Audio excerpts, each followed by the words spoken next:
처음부터 끝까지 읽겠습니다. 시작. 그러므로 너희는 이렇게 기도하라. 하늘에 계신 우리 아버지여, 이름이 거룩히 여김을 받으시오며 나라가 임하시오며 뜻이 하늘에서 이루어진 것 같이 땅에서도 이루어지이다. 오늘 우리에게 일용할 양식을 주시옵고 우리가 우리에게 죄 지은 자를 사하여 준 것 같이 우리 죄를 사하여 주시옵고 우리를 시험에 들게 하지 마시옵고 다만 악에서 구하시옵소서. 대개 나라와 권세와 영광이 아버지께 영원히 있사옵나이다. 아멘. 수요일 날 오신 여러분들 다시 한번 주의 이름으로 축복합니다. 잘 오셨어요. 네, 하나님의 은혜가 가득한 이 저녁 되기를 소망하고 이 수요일 날 또 주님을 간절히 소망하며 찾고 나오는 우리 모두에게 하나님이 예비하신 놀라운 은혜가 가득하시길 주의 이름으로 축복합니다. 아멘. 그런 말 있잖아요. 클래식은 영원하다. 네, 클래식은 영원하다. 오늘 우리가 부른 찬양이 좀 클래식. 내가 그리스도와 함께 십자가에 못 박혔나니. 와, 제가 옛날 제 중고등부 때 생각나서 그때 그 은혜의 감격들이 그 필름처럼 막 지나가는 거예요. 그래서 옛날 생각이 많이 났습니다.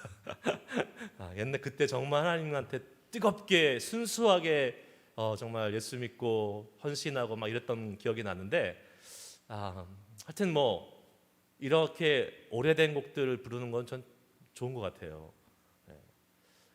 그렇다고 맨날 또 이렇게 너무 올드한 곡만 부르면 또 안 되겠죠. 밸런스가 항상 이렇게 맞아야 되니까. 하여튼 좋습니다. 오래된 곡이든 새 곡이든 하나님께 영광 돌리는 찬양 열심히 하시고 또 집에서 혼자 찬양할 때보다 같이 찬양할 때 훨씬 더 큰 힘이 우리에게 있는 거 아니겠습니까? 할렐루야. 네, 너무 좋아요. 저는요 그 주중에 그냥 혼자 오피스에 주로 있거든요. 그러면 이제 와가지고 피아노 제 잘 못 치지만 코드만 이렇게 누르면서 혼자 찬양해요. 그러면 여기가 제 콘서트장입니다. 아무도 없지 제 마음대로 막 부르고 근데 에코가 너무 좋잖아요. 그러니까 더 잘하는 것처럼 느껴져요. 그래서 제가 혼자 도취해가지고 막 부릅니다. 막 혼자 은혜 받고. 근데 그때보다 여러분하고 같이 부르는 게 훨씬 좋아요. 아멘.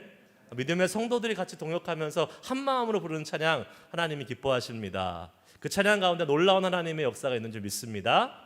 아멘. 지금 우리가 마스크 맨데이트가 다 풀어졌습니다. 그래서 웬만하면 앞에서 찬양하시는 분들은 안 써도 괜찮아요. 근데 가능하시면 회중석에 앉아 계시는 분들은 자신을 좀 프로텍트하고 싶으신 분들 그리고 좀 이렇게 남을 또 배려해주고 싶으신 분들은 가능하면 좀 쓰시는 것도 좋겠습니다. 그래서 맨데이트가 아니기 때문에 쓰세요 이렇게는 안 하지만 저희는 당분간은 계속 쓰겠습니다. 그래서 당분간 좀 이게 모든 것이 잠잠해질 때까지는 저희가 마스크를 쓰면서 우리가 계속 교회 생활을 해 나갈 거고요. 그 대신에 이제 앞에서 찬양하시는 분들이나 마스크를 좀 벗었을 때에 편리하신 분들은 그렇게 할 수 있도록 배려를 좀 하도록 할 테니까 여러분들 같이 협조해 주시고 빨리 온 성도가 마스크 벗고 예배할 수 있는 날이 속히 올 수 있기를 같이 함께 기도해 주시면 감사하겠습니다. 아멘. 자, 오늘 팀 켈러의 기도 시리즈 8번째 드디어 지난주 한번 스킵하고 헌신 예배 때 우리 같이 함께 예배했는데요. 지난주 헌신 예배에 우리 거의 주일 예배만큼 나왔어요. 이 자리 꽉 찼습니다. 얼마나 감사했는지 모르겠는데 매주 헌신 예배 할 수도 없고 참 이거 어떻게 해야 되나. 그래도 이렇게 조금 덜 나올 때도 있다가 그렇게 많이 나오니까 감사하게 되는 것 같아요. 항상 이렇게 꽉꽉 차면 감사가 조금 사라지지 않을까 하는 그러한 생각도 있는데 어찌됐든 우리가 하나님 앞에 다시 이제 팀 켈러 기도 시리즈로 들어가서 기도 중에 기도, 주기도문을 말하다. 우리 부제가 뭐냐면 주기도문 익숙한 데서 벗어나라라는 그 부제를 가지고 있습니다. 그 말이 뭐예요? 주기도문, 주기도문 중간에 기도 빼면 뭐라고요? 주문.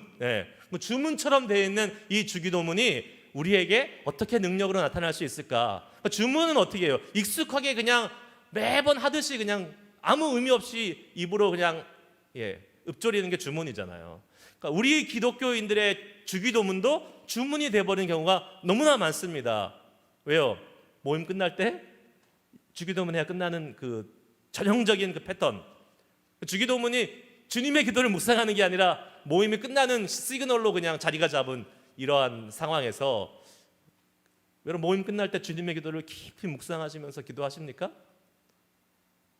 이 모임이 끝나면 감사하면서 주님이 가르쳐 주신 기도를 내 마음속에 묵상하면서 이렇게 기도하시는 분 아마 거의 없을 거예요. 그냥 흘러가듯이 기도하는데요. 그렇게 익숙해진 그런 패턴에서 벗어나서 정말 기도의 정수, 기도 중에 기도, 예수님이 이렇게 기도하라 라고 제자들에게 말씀하신 이 기도의 기본, 이것을 우리가 함께 살펴보려고 해요. 사실은 주기도문을 제대로 살펴보려면 몇 주에 걸쳐서 해도 부족하지요. 근데 또 그렇게 하면 너무 또 이렇게 잘게 붙어가지고 좀 이렇게 전하는 사람도 힘들고 듣는 사람도 힘듭니다. 그렇다고 오늘처럼 또 이렇게 한 주에 그냥 다 몰아가지고 하려 그러면 또 그것도 힘든 게 하지만 우리는 어쨌든 이 책에 있는 챕터 바이 챕터로 지금 가고 있으니까 이 책에서는 지금 주기도문에 대해서 한 주에 한 챕터로 끝내고 있는 것을 보게 됩니다. 우리가 지난주, 지지난주 그 전 시간 두 번에 걸쳐서 어거스틴, 루터, 칼빈의 기도의 모습을 입장을 같이 함께 나눴고요. 그 사람들이 공통적으로 주목했던 기도가 뭐냐? 주기도문이에요. 자기들이 여러 가지 성경의 그러한 기도에 관련된 부분들을 가지고 자기의 기도의 입장을 정리해서 설명은 했지만 공통적으로 세 명의 모두가 다 집중해서 이야기했던 것은 주기도문이었습니다. 그래서 사실 이 세 명의 신학자들 다룰 때에 주기도문에 대해서 제가 많이 다루지 않았던 것이 별도의 챕터로 다루고 있기 때문에 그렇습니다. 그래서 오늘 이 세 신학자들이 주기도문에 대해서 어떻게 이야기했는지, 그리고 어떠한 강조점이 있었는지, 우리에게는 어떠한 의미가 있는지를 한번 시간이 빠르게 한번 우리가 같이 함께 살펴보려고 합니다. 들어가기 전에 제가 이 주기도문에 관해서 한 에피소드가 기억나는데요. 어떤 사람이 정말 그 사랑하는 가족이 너무나 급하게 중요하고 심각한 수술을 하는 그 소식을 듣고 응급실로 달려갔다고 합니다. 근데 너무나 갑작스럽고 너무나도 중요한 수술이어가지고 당황한 거예요. 기도는 해야겠는데 어떻게 기도해야 할지 입이 떨어지지 않는 거예요. 그래서 그냥 가만히 있는데 마음속에 생각나는 것은 우리가 항상 외우는 주문, 주기도문이 생각나는 거예요. 수술하는 내내 주기도문만 계속 외웠대요. 근데 참 이상하게요. 평상시에는 그냥 주문처럼 외우던 그 주기도문이 그 위기의 순간에 계속 외우고 또 외우고 또 외우고 하나님께 드려지는 기도가 되니까 그것처럼 파워 있는 기도가 없다라는 것을 경험했다는 겁니다. 수술하는 내내 하나님이 주시는 평안과 또 주님이 일하실 것이라는 확신이 이 주기도문을 통해서 그 사람 가운데 생겨났다라는 그러한 간증을 들은 적이 있습니다. 주기도문은 모임 끝날 때 하는 주문이 아닙니다. 하나님께서, 주님께서 우리에게 이렇게 기도하라라고 말씀해 주신 기도의 정말로 정석인 거예요. 그래서 우리는 이 주기도문을 잘 마음속에 담아놓고 그 의미를 알고 기도할 때에 더 큰 능력이 우리 가운데 있을 줄 믿습니다. 첫 번째요. 어떻게 시작합니까? 주기도문이 이렇게 시작하죠. 하늘에 계신 우리 아버지, 하늘에 계신 우리 아버지라는 그러한 하나님을 부르면서 시작합니다. 이거는 기도의 내용이 아니라 하나님을 부르는 부르심이에요. 부른말, 우리 입장에서 하나님을 부르면서 시작하는 것입니다. 그런데 여러분, 여기에 엄청난 놀라운 위대한 사건이 들어 있습니다. 뭡니까? 아버지, 하나님 우리 아버지가 됐다는 사실이에요. 하나님이 우리를 심판하고 하나님이 우리를 정죄하고 하나님이 우리를 죄에 대해서 그 죄의 값을 치르게 만드셔서 결국은 모든 사람은 죄인인데 모든 사람이 죄를 범하였으니 하나님의 영광에 이르지 못하였다. 이 말씀처럼 다 죄인이라서 그 죄의 결과를 받아야 된 형벌을 받아야 될 사람인데 재판관인 하나님이 누구라고요? 아버지가 되셨다. 그 죄로부터 우리는 모두가 다 자유함을 얻었고 하나님 아버지의 죄사함의 권세, 선포가 우리에게 주어진 것이에요. 재판장인데 아버지예요. 재판장이 내 아버지야. 그래서 내 아버지가 재판장의 권위로 그것을 다 없다라고 선언해 주신 거예요. 얼마나 놀라운 일입니까? 하나님을 아버지라 부르면서 기도를 시작할 수 있다는 것, 이것은 정말 위대한 사건이에요. 하늘에 계신 우리 아버지, 그냥 지나가는 것이 아니에요. 우리가 기도하고 있는 대상이 우리의 죄를 결정하고 우리의 죄를 용서도 하고 심판도 할 수 있는 분인데 재판관이 누구라고요? 아버지예요. 아버지가 그 죄를 심판하시겠어요? 아니죠. 아버지는 용서하고 사랑해 주시는 아버지예요. 사람들이 아버지에 대해서 다양한 그러한 어떤 개념들과 이미지를 갖고 있습니다. 근데 한국 사람들은 아버지에 대해서 이미지가 어떠세요, 여러분? 대부분 제 나이 또래 위에 계신 분들은 아버지가 대부분 엄하죠. 엄하고 어렵고 거리가 좀 있고. 그래서 하나님 아버지 생각했을 때 우리가 갖고 있는 그 경험을 무시 못하는 거잖아요. 그 나의 아버지가 투영돼서 하나님을 보는 겁니다. 그래서 하나님이 어렵고 때로는 무섭고 때로는 거리가 있어요. 근데 아버지가 그런 아버지만 있는 게 아니잖아요. 저의 밑에 세대들은 아버지와 아들과의 관계가 어떻습니까? 완전히 친구 같아요. 너무 친밀해요. 제 아들들은 저를 되게 우습게 해요. 우습게 여기는 게 하찮게도 아니죠. 뭐라고 얘기하지? 친근하게. 저를 친근하게 여겨가지고 그냥 맨날 와가지고 아빠 놀아줘, 아빠 뭐 해줘, 그냥 아무런 거리낌이 없이 아주 친밀한 관계로 아버지를 대하고 있습니다. 어느 게 더 좋다라고 말할 수는 없겠죠. 다 각 장단점이 있는 거니까. 근데 분명한 사실이 한 가지 있습니다. 엄격한 아버지, 거리가 먼 아버지나 아니면 친근하고 가까운 아버지나 두 아버지 모두 다 자식을 사랑한다는 것은 변함이 없는 진리입니다. 우리가 하나님을 어떻게 알고 있느냐, 어떤 아버지로 보고 있느냐 상관없어요.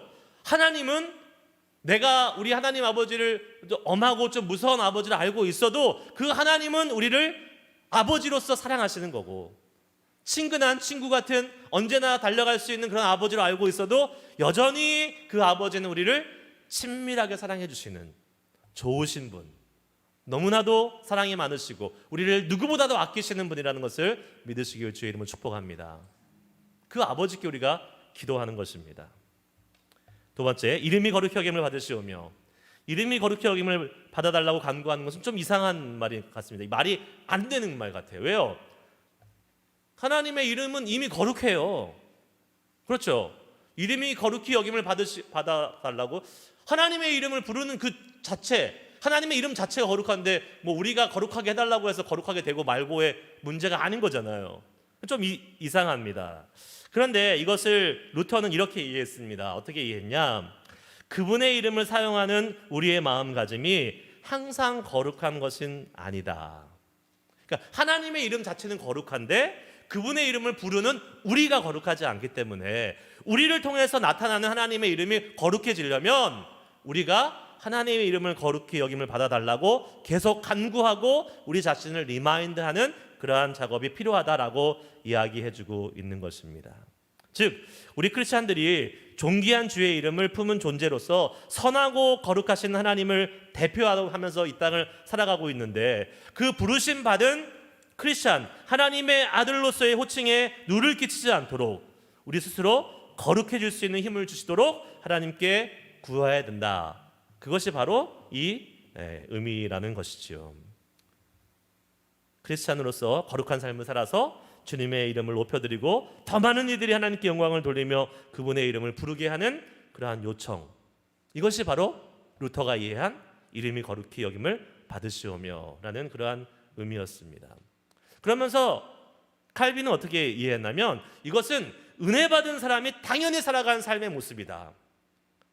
그러니까 늘 그냥 우리가 밖에 나가서 착하게 사는 것이 아니라 그 차원을 넘어서서 기꺼이 하나님의 이 거룩하심을 입은 사람으로서 감사 여기며 더 나아가서 그 하나님의 거룩하심의 그 경이로움을 가지고 그 경이로움과 감사함을 가지고 주님 앞에 그 이름을 붙잡고 살아가는 삶, 그것이 바로 이름을 거룩히 여김을 받으시오며 라는 이 이름의 이 주기도문의 뜻에 포함되어 있다라고 이야기하고 있습니다. 이렇게 얘기해 보니까 너무 거창하고 너무 깊은 뜻들이 막 이 속에 숨어 있잖아요. 우리는 그냥 막 지나가는 말들인데 잘 들으면서 여러분 마음속에 한번 잘 쌓아두시길 바랍니다. 그다음에 나라가 임하시오며라는 말이 나와요. 이 나라가 임하시오며라는 말을 두 가지로 우리가 함께 생각해 볼 수 있습니다. 하나는 내면적인 모습으로서의 나라가 임하시오며고, 하나는 외면적인 그리고 미래지향적인 모습으로서 나라가 임하시오며를 우리가 생각해 볼 수 있는데요. 이 내면적으로 나라가 임한다는 모습은 무엇이냐? 바로 이것입니다.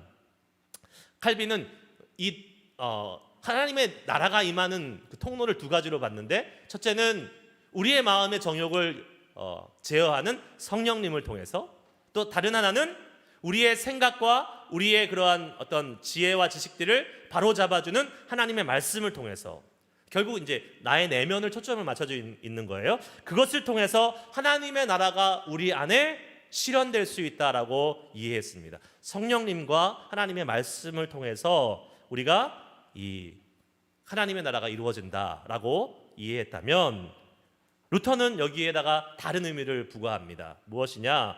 외면적인 것을 부과했어요. 즉 내 안에서 머무는 것이 아니라 하나님의 나라가 임하는 것이 나의 밖에, 이 세상 가운데, 우리가 살아가는 삶 가운데 진짜로 하나님의 나라가 도래하는 것을 꿈꾸면서 그 우리가 사는 삶에 하나님의 평화, 하나님의 정의, 하나님의 공의가 나타나는 것, 그것이 바로 이 나라가 임하시오며라는 기도를 통해서 이루어질 수 있다라고 이야기하고 있습니다. 둘 다 맞아요. 둘 다 필요합니다. 내 안에 하나님의 나라가 먼저 이루어져야 돼요. 그리고 내 안에서 역사하시는 그 하나님, 성령님, 그 말씀, 그것이 우리의 삶으로 흘러나가서, 그러므로 말미암아 우리의 삶이 하나님의 나라로 변화되는 그러한 것을 경험하는 것, 그것이 바로 이 나라가 임하시오며라는 뜻이라고 볼 수 있겠습니다. 세 번째, 전반부의 이 세 번째 하나님에 대한 간구는 뜻이 이루어지다라는 그러한 부분입니다. 여러분, 이 고백은 사실 우리가 함부로 할 수 있는 고백은 아닙니다. 뜻이 이루어지다. 제가요, 저는 그 어떤 한 분이 항상 기억나는데, 찬양을 할 때에 그 찬양이 뭔지 기억이 잘 안 나는데요. 주님 앞에 내 생명 드리리라, 이 찬양 있잖아요. 그래서 전 이 찬양을 부를 때마다 한 분이 꼭 생각나요. 저랑 같이 제가 유스 사역할 때 중등부 교사를 했던 분인데, 그분은 이 찬양을 자기는 도저히 못 부르겠다는 거예요. 왜? 나는 주님 앞에 생명을 드릴 자신이 없는데 어떻게 입으로만 이 찬양을 부르냐는 거예요. 그래서 이 찬양을 자기는 이 부분은 못 부르겠다고 항상 입을 닫고 있어요. 물론 그것도 맞다 그러다 이렇게 얘기할 수 있는 부분은 아니지만, 중요한 사실은 하나님 앞에 너무나 진실되다는 거예요. 정말 찬양을 부를 때 함부로 부르는 것이 아니라 그 뜻과 그 마음을 다하고 있다는 증거 아니겠습니까? 마찬가지로 주님의 뜻이 이루어지이다, 이거 우리가 함부로 사실 고백할 수 있는 거 아닙니다. 왜요? 하나님의 뜻은 우리의 생각과 우리가 기대하는 것과 다를 수가 있습니다. 때로는 내가 고난을 겪어야 될 수도 있고 원치 않는 환난을 당해야 될 수도 있습니다. 그것이 하나님의 뜻이라면. 그렇기 때문에 뜻이 이루어지다라는 이 고백은 정말 대단한 믿음의 고백이 될 수밖에 없는 거예요. 하나님 아버지의 뜻이라면 무엇이든지 수용하고 인정하고 받아들이겠다는 뜻, 그 믿음의 결단이 그 가운데 들어있는 것이라고 볼 수 있겠습니다. 그러니까 어떠한 어려움이 있더라도, 어떠한 환난이 있더라도, 어떠한 고난이 있더라도 하나님의 뜻이면 나는 받겠습니다. 우리는 좋은 것만 생각하잖아요. 하나님의 뜻이 이루어질 거니까 내가 해피하고 내가 행복하고 내가 즐겁고 이것만 생각하지만, 아니요, 그렇지 않을 수도 있다는 겁니다. 하나님의 자녀로서 우리가 감당해야 될 십자가도 있고, 우리가 세상에서 당해야 될 모욕과 핍박과 멸시도 있을 것이고, 또 하나님의 자녀답게 성장시키기 위해서 하나님이 겪게 하시는 광야의 시간도 있을 텐데, 그것을 다 수용하고 받아들이겠다라는 그러한 믿음의 결단을 드리는 표현이 바로 뜻이 이루어지다라는 것입니다. 예수님의 겟세마네 동산에서의 기도, 철저한 하나님의 뜻이 이루어지는 것을 위해서 기도한 전형적인 모습이라고 볼 수 있겠죠. 예수님이 어떻게 기도했습니까?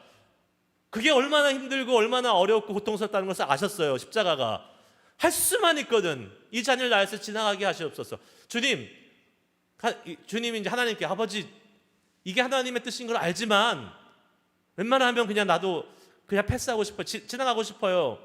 이렇게 지금 얘기하고 있는 거 아닙니까? 그런데 그럼에도 불구하고 어떻게 하셨죠? 결국은 아버지의 뜻대로 십자가를 치신 예수님의 기도가 바로 뜻이 이루어지이다라는 이 기도를 실천하고 있는 예수님의 모습이라고 우리는 볼 수 있는 것입니다.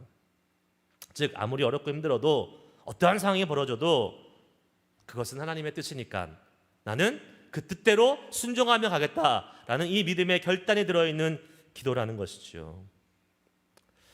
여러분 지금 우리 세 가지 기도 봤어요. 제일 처음에는 하나님 아버지라고 불렀고 그 다음에 이 세 가지 주기도문의 전반부에 있는 세 가지인데 뭐였습니까? 이름이 거룩히 여김을 받으시오며 나라가 임하시오며 뜻이 이루어지이다. 이것이 이 세 가지가 이 주기도문의 앞부분을 차지하고 있는데 다 무엇입니까? 뭐예요? 누구에 관한 거예요? 하나님에 관한 거예요. 너희는 이렇게 기도해라 라고 얘기했을 때에 주님께서 말씀하신 것이 나와가지고 그냥 나의 문제, 나의 그런 필요 그거 다 구하는 것을 시작하는 것이 아니라 어떻게 해요? 하나님께 먼저 초점을 맞추고 하나님을 위해서 기도하는 것이 기도의 정석이라고 주님이 알려주고 계시는 겁니다. 왜 그럴까요? 여기는 아주 중요한 뜻이 있습니다. 자, 우리가 기도를 하는데요. 보통 우리가 기도를 왜 합니까? 문제가 있으니까 기도를 많이 하죠. 해결받고 싶어서 기도를 많이 하는 거 아니에요. 그러면 당연히 나의 문제를 갖고 나옵니다. 나의 필요를 가지고 나옵니다. 이제 시작해요.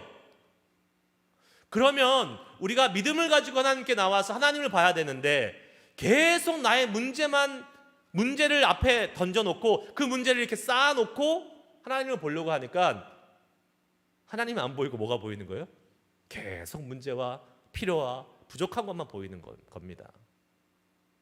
이게 기도의 원칙이에요. 기도는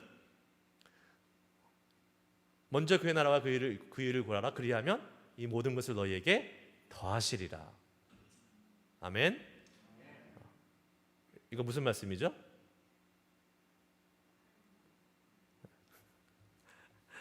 아니 하나님 말씀이죠. 당연히 하나님 말씀이죠. 제가 오늘 나눈 말씀이잖아요. 우리 사순절 성경 통독하시는 방에 들어온 분들은 제가 오늘 은혜 받은 말씀으로 나눈 겁니다. 마태복음 6장 33절 말씀. 매주 이제 한 사람씩 나누는 겁니다. 성격 급하신 이재민 장로님 먼저 나누셨지만 공지사항을 잘 읽어보셔야 되는 거예요. 공지사항을 잘 보시고 이제 한 분씩 제가 지정해드린 분 한 분씩 나누시면 되겠습니다. 맞아요. 하나님을 먼저 구하고 하나님의 나라와 하나님의 의를 구하면 어떤 일이 벌어집니까? 하나님은 우리의 삶을 책임지시는 겁니다. 아멘. 그거를 경험해야지 믿음이 생기지 않겠습니까? 우리가 하나님께 기도할 때에 먼저 누구에게 초점을 맞춘다? 하나님께 초점을 맞춘다. 그래서 하나님을 찬양하고 하나님의 높고 위대하심을 찬양하고 하나님의 광대하심을 찬양하고 하나님의 나라를 위해서 기도하고 그것만 해도요 시작이 반이라 그랬잖아요.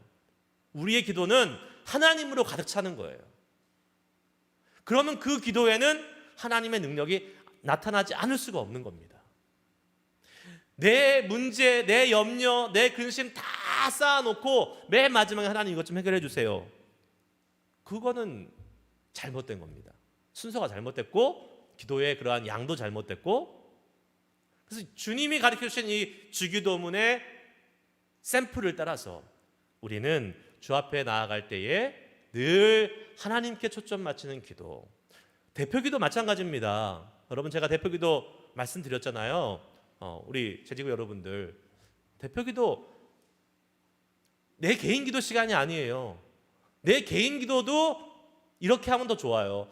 하나님께 영광을 돌리고 하나님을 높이고 하나님을 찬양하고 하나님의 나라와 하나님의 뜻을 구하는 기도를 먼저 드리는 겁니다.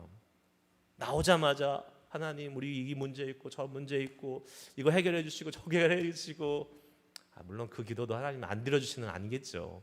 하지만 하나님이 더 기뻐하시는 정석의 기도를 알려주셨는데 우리 이제 그렇게 해야 되는 거예요.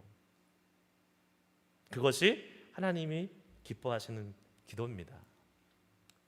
이 기도 저 기도 하나님 다 받으시지만 그래도 하나님이 받으시는 기도 중에서 더 하나님이 기뻐하시는 모습으로 우리가 나아가면 하나님이 좋아하시지 않겠습니까? 하나님이 더 기뻐하시고 하나님이 영광 받으시는 거니까 그렇게 하면 좋겠다라는 그런 마음의 소원함들이 있습니다. 이제 그 다음부터는 우리 개인의 이제 문제를 하나님께 가지고 나와서 하나님이 그것을 다스려 주시기를 소망하며 기도합니다. 뭡니까? 오늘 우리에게 일용할 양식을 주시옵고라는 기도예요. 이제 정말 우리의 개인적인 필요를 주님 앞에 꺼내놓는 것입니다. 제일 먼저 뭐가 나와요? 먹고 사는 문제 나옵니다. 우리 뭐 이거 떼놓을 수 없는 거죠.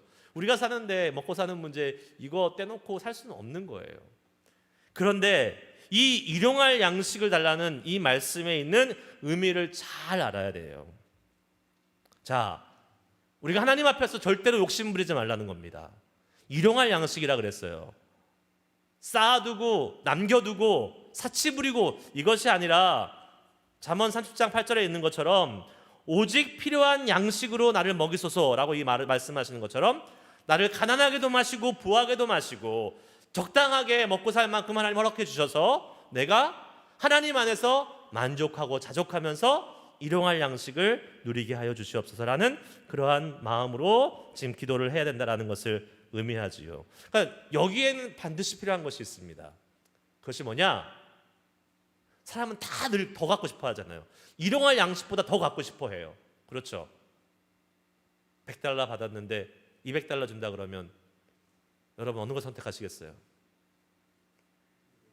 당연히 저도 $200 선택합니다. 네. 당연히 $200 갖고 싶죠. 더. 근데 나한테 정말 필요한 돈 $100만 있어요. $100만 필요해. 그러면 그 나머지 $100는 어떻게 해야 될까요?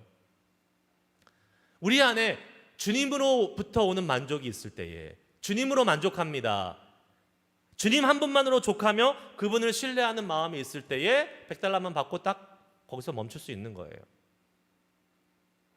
그러니까 우리의 마음속에 일용할 양식에 만족하려면 일용할 양식을 뛰어넘어서 더 많이 가지려고 하고 더 많이 소유하려고 하는 그것을 주님의 만족으로 주님이 주시는 기쁨과 주님이 주시는 은혜로 채워놓을 때 그 우리의 욕심이 더 나아갈 수 있는 것을 주님이 주시는 만족으로 그것을 막을 수 있다는 겁니다.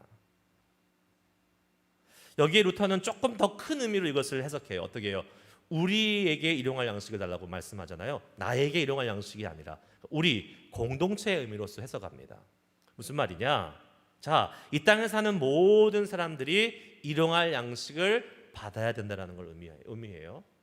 그것은 결국은 공정한 사회, 정의가 이루어지고 공평이 이루어지고 불의가 사라지는 이런 사회 정의까지 함께 포함해서 이 일용할 양식에 그 의미가 담겨 있다라고 이야기하고 있는 것이죠. 다음에 우리에게 죄 지은 자를 사하여 준 것 같이 이거는 우리가 특별히 설명한 것이 필요가 없습니다. 무엇입니까? 우리가 하나님과의 관계가 올바로 되어 있다면 우리에게 잘못하고 우리에게 못되게 힘들게 하는 그 사람들을 용서할 수 있는 넉넉함의 여유와 은혜가 생긴다는 것입니다. 하나님과의 관계, 하나님의 죄사함의 은혜, 하나님의 은총을 받은 사람은 다른 사람을 정죄하거나 비판하지 않습니다. 그렇게 갈 수 없어요. 제가 예전에 설교 때 한번 말씀드렸잖아요. 우리의 은혜의 바로미터가 무엇이냐, 은혜를 측정할 수 있는 기준이 무엇이냐 하고 어떤 선교사님이 설명했는데 그것이 무엇이냐? 내가 남을 판단하고 정죄하는 그러한 모습이 많아지면 그거는 내가 은혜가 사라졌다라는 것을 의미한다는 것이죠. 이거는 말이 안 되는 거예요. 내가 다른 사람을 용서하지 않는데 내가 하나님께 용서함을 받겠다라고 계속 하나님께 간구하고 용서해달라고 하는 것은 이건 사실 말이 안 되는 겁니다. 하나님도 너나 잘해라 이렇게 얘기하실 것 같아요. 다음, 우리를 시험에 들지 말게 하시옵고.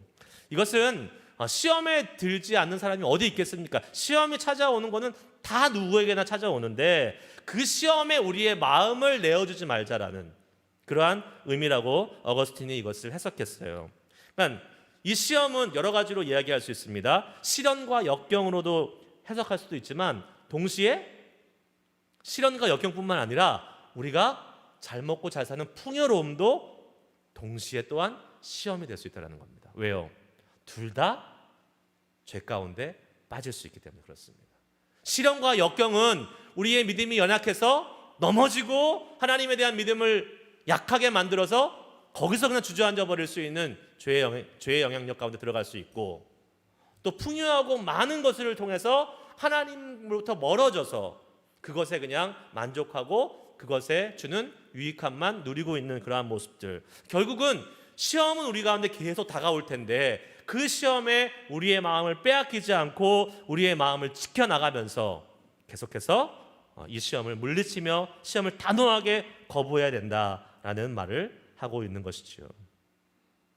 마지막으로 악에서 구하시옵소서. 원래 원문에는 이런 뜻으로도 해석할 수 있습니다. 악마에서 구하시옵소서, 사탄에게서 구하시옵소서라는 뜻으로 해석할 수 있는 것입니다. 결국은 이 악한 세력, 우리를 넘어뜨리려 하고 우리를 시험에 들게 하려고 하는 이 악한 악마, 사탄의 세력으로부터 우리를 구해달라고 이야기하고 있는 것인데요.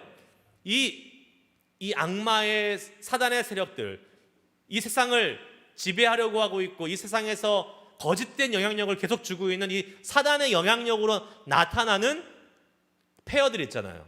예를 들면 뭡니까? 가난, 수치함, 죽음, 불공평, 여러 가지들이 이 세상에 나타나는데 악에서 구하시옵소서는 그 의미까지 다 포함하고 있다는 거예요. 왜요? 그것이 바로 악한 사단의 죄로 말미암은 결과로 이 땅에 나타나는 것들이기 때문에 이것을 우리가 다 주님 앞에 올려드리면서 이 외부에 존재하는 세상의 사악한 세력들로부터 우리를 구원해 주시옵소서라는 기도를 드리고 있는 것이라고 어거스틴은 이것을 해석을 했습니다. 그러면서 이제 이게 기도가 마무리된 거예요.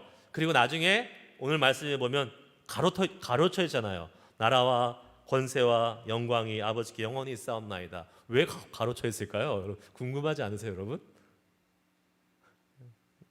목사님 거기까지 궁금할 여력이 없습니다. 우리 그것까지 신경 쓸 여력 없어요. 그냥 외우기도 바빠요. 네. 사실은 이게 번역인데요. 계속 번역에서 나오는데 라틴어 번역에는 이게 없어요, 원래. 근데 어떠한 또 성경은 번역이에요. 계속 트랜슬레이션이 이렇게 옮겨가고 오는 건데 라틴어 번역에는 이 부분이 없습니다. 그런데 또 다른 번역에는 있어요. 그래서 이 부분을 뭐라고 얘기하느냐? 그러니까 송영, 맨 마지막에 기도가 다 마치고 하나님을 찬양하는 그러한 송영이라고 이야기를 합니다. 그러니까 하나님을 향해서 영광을 돌리고 또 이 모든 기도를 통해서 내가 하나님의 나라와 권세와 영광을 누리는 그러한 평안함을 살기 원합니다라는 그러한 마음을 담아서 하나님을 찬양하는 그러한 부분이라고 할 수 있겠지요. 제가 오늘 말 되게 빨리 했죠. 이거 다 하려면 빨리 이렇게 안 하면 커버할 수가 없기 때문에 아무튼 하나님께서 여러분에게 필요한 말씀은 여러분 마음속에 남겨두셨으라고 믿습니다. 주기도문은 우리가 생각하는 것처럼 그렇게 단순한 기도가 아니에요. 왜요? 주님이 하신 기도입니다. 주님이 가르쳐 주신 기도예요. 놀라운 비밀들이 이 속에 숨겨져 있어요. 이 속에. 그렇기 때문에 우리가 주기도문을 할 때마다 그 주기도문을 묵상하셔야 됩니다, 여러분. 그래서 제 기억이 안 나는데 이 세 명 중에 한 명이 이런 말을 했어요. 우리가 기도할 때에 주기도문의 이 한 구절, 지금 여러 한 구절씩 지금 했잖아요. 이 한 구절씩을 항상 가지고 와서 내가 기도할 때에 그 구절을 놓고 먼저 묵상하고 그 구절로 기도를 시작해라라고 세 명 중에 한 명이 얘기했을 거예요. 어거스틴 루터, 칼빈 중에서 기억이 안 나요, 누군지. 근데 그 참 일리 있고 유익한 방법인 거예요. 나의 기도를 시작할 수 있죠, 얼마든지. 내가 원하는 간구를 시작할 수 있지만 주님이 말씀하신 이 주기도문이 나의 이 기도의 근간이 됩니다. 내가 지금 드리는 이 기도를 주님의 말씀하신 그 기도를 통해서 올려드리기 원합니다 라는 그러한 마음으로 이 주기도문의 한 구절씩을 늘 묵상하고 선포하고 내뱉으면서 기도를 드리면 우리 기도에 파워가 생기고 하나님의 능력이 임하고 또 주님이 기뻐하시는 기도로 드릴 수 있다라는 그러한 조언을 해주는 것을 보면서 참 지혜롭다, 현명하다라는 그 생각을 해보게 되었습니다. 우리 시간 같이 이제 기도하려고 합니다. 오늘은 정말 이 기도의 그런 시간이 정말 하나님께서 주신 이 주님이 가르쳐 주신 기도의 정석을 가지고 기도할 수 있는 정말 좋은 시간입니다. 자, 우리 기도할 때에 이렇게 기도했으면 좋겠어요. 하나님, 우리가 기도하는 이 기도가 나의 여러 가지 필요와 여러 가지 나의 소원함들이 있지만 주님, 이 주님이 가르쳐 주신 기도처럼 하나님을 높이는 기도, 하나님께 집중하는 기도가 먼저 되기를 소망합니다. 자, 지금 우리 세 가지 했어요. 이름이 거룩히 여김을 받으시오며 나라가 임하시오며 뜻이 이루어지이다.